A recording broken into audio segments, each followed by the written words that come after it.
Thank you, Gulsunawar. That is a very, very kind and over-generous introduction.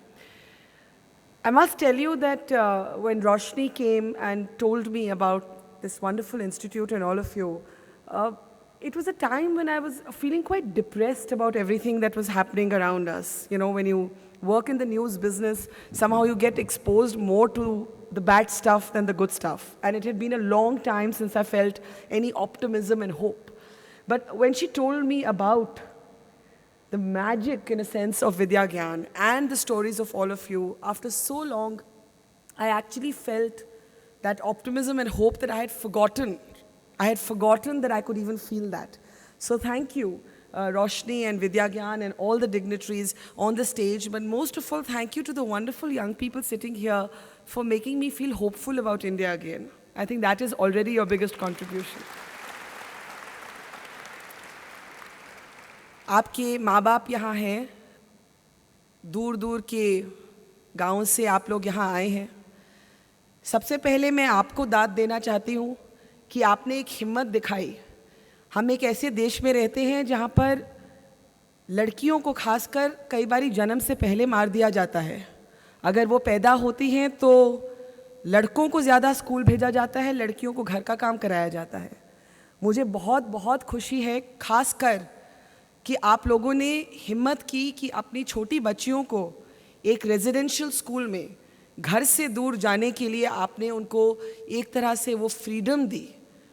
और मैं मानती हूँ कि ये एक बदलाव का सिंबल है. This is a sign of change that our girls are now being allowed to come from the interior villages of India to study in a residential school like this, and I'm so delighted to hear that one of you is already on your way to Massachusetts.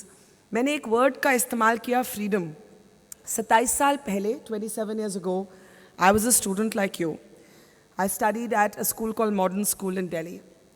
And I remember मैं जब वहाँ बैठती थी और stage पे लोग बोलने आते थे, मुझे बहुत इरिटेशन होती थी because people would come and lecture you and make long boring speeches. I'm sure that's happened to all of you, right? You can say it, nobody will mind. I'm sure people have come here and really bored you. So I don't want to bore you because I still remember being on that side. पर मैं आपको एक बात बताना चाहती हूँ. ये जो आपकी उम्र है ना आज,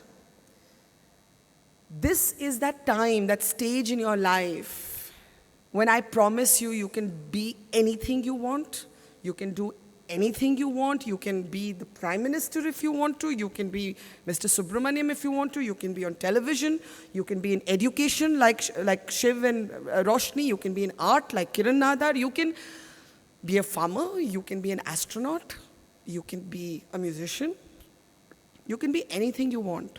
And I want to say to all of you that there is a thing called dreaming, and dreams belong to the young. When you get to be middle-aged like me, you kind of look back at your life and you ask yourself, which one of my dreams was I able to live?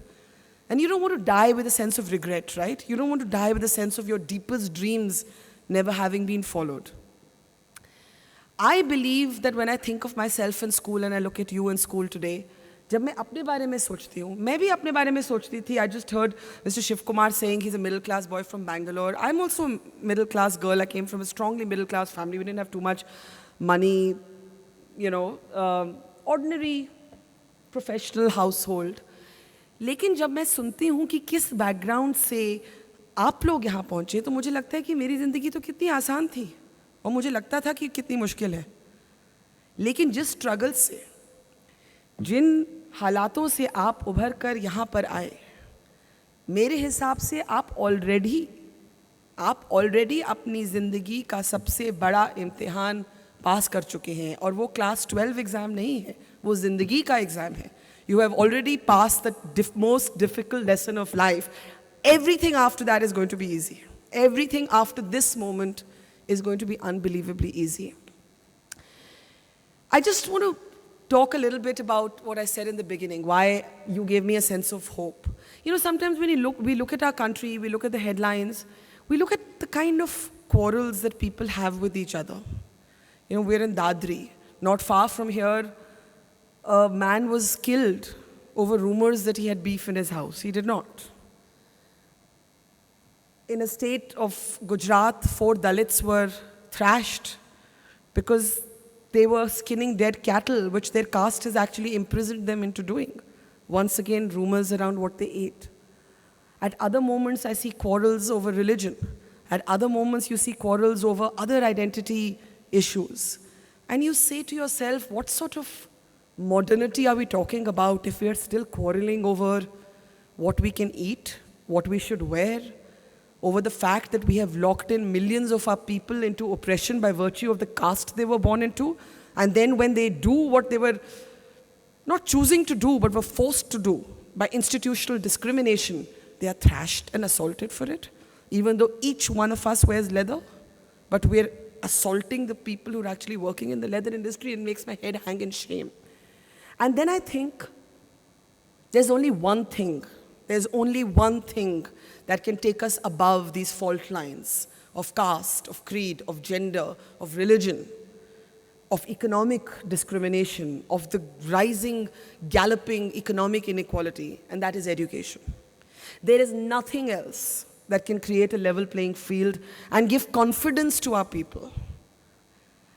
And I believe that that is what's so spectacular about this moment, that you have already defied so many of the discriminations that plague India.